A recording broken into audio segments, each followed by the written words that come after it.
أعوذ بالله من الشيطان الرجيم بسم الله الرحمن الرحيم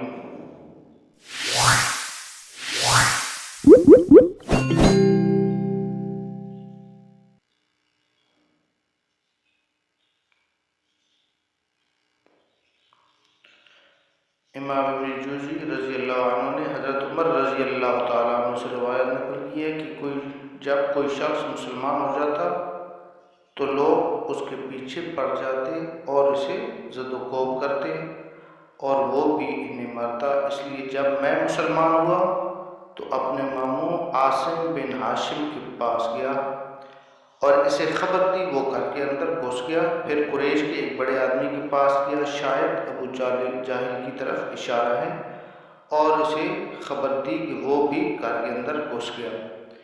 ابن شام اور ابن جوزی کا بیان ہے کہ جب حضرت عمر رضی اللہ عنہ مسلمان ہوئے تو جمیل بن معمر جمحی کے پاس گئے۔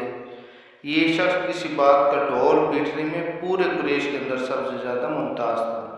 حضرت عمر رضی اللہ عنہ نے اسے بتایا کہ وہ مسلمان ہو گئے ہیں۔ اس نے سنتے ہی نہایت بلند آواز سے چیخ کر کہا کہ خطاب کا بیٹا ہے بے دین ہو گئے، یعنی خطاب کا بیٹا بے دین ہو گیا۔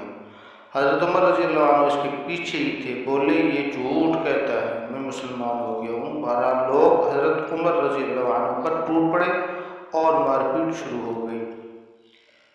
حضرت عمر رضی اللہ عنہ کے اسلام لانے پر یہ کیفیت تو مشرکین کی ہوئی تھی، باقی رہے مسلمان تو ان کی احوال کا اندازہ اس سے ہو سکتا ہے کہ مجاہد نے ابن عباس رضی اللہ عنہ سے روایت کیا کہ میں نے عمر بن خطاب رضی اللہ عنہ سے دریافت کیا کہ کس وجہ سے آپ کا لقب فاروق پڑا، تو انہوں نے کہا مجھ سے 3 دن پہلے حضرت حمزہ رضی اللہ عنہ مسلمان ہوئے۔ پھر حضرت عمر رضی اللہ عنہ نے اپنے اسلام لانے کا واقعہ بیان کر کے بعد میں کہا کہ پھر جب میں مسلمان ہوا تو میں نے کہا اے اللہ کے رسول صلی اللہ علیہ وآلہ وسلم، کیا ہم حق پر نہیں ہیں، خواہ زندہ رہیں خواہ مرے؟ آپ صلی اللہ علیہ وآلہ وسلم نے فرمایا کیوں نہیں، اس ذات کی قسم جس کے ہاتھ میں میری جان ہے، تم لوگ حق پر ہو، خواہ زندہ رہو خواہ موت سے دوچار ہو۔ حضرت عمر رضی اللہ عنہ کہتے کہ تب میں نے کہا پھر چھپنا کیسا، اس ذات کی قسم جس نے آپ صلی اللہ علیہ وآلہ وسلم کو حق کے ساتھ مبعوث فرمایا، ہم ضرور باہر نکلیں گے۔ چنانچہ ہم 2 صفوں میں آپ صلی اللہ علیہ وآلہ وسلم کو ہمراہ لے کر باہر آئے۔ ایک صف میں حمزہ رضی اللہ عنہ تھے اور ایک میں تھا۔ ہمارے چلنے سے چکی کے آٹے کی طرح ہلکا پھلکا غبار اٹھ رہا تھا، یہاں تک کہ ہم مسجد حرام میں داخل ہو گئے۔ حضرت عمر رضی اللہ عنہ کا بیان ہے کہ قریش نے مجھے اور حمزہ رضی اللہ عنہ کو دیکھا تو ان کے دلوں پر ایسی چوٹ لگی کہ اب تک نہ لگی تھی۔ اسی دن رسول اللہ صلی اللہ علیہ وآلہ وسلم نے میرا لقب فاروق رکھ دیا ہے۔ حضرت صہیب بن سنان رومی رضی اللہ عنہ کا بیان ہے کہ حضرت عمر رضی اللہ عنہ مسلمان ہوئے تو اسلام پردے سے باہر آیا، اس کی اعلانیہ دعوت دی گئی۔ ہم حلقے لگا کر بیت اللہ کے گرد بیٹھتے، بیت اللہ کا طواف کیا اور جس نے ہم پر سختی کی اس سے انتقام لیا اور اس کے بعد مظالم کا جواب دیا۔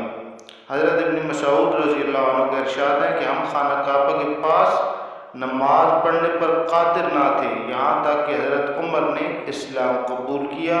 جب سے حضرت عمر رضی اللہ عنہ نے اسلام قبول کیا تب سے ہم برابر طاقتور اور باعزت رہے۔ اللہ تعالی ہم سب کو نیک کام کرنے کی توفیق عطا فرمائے۔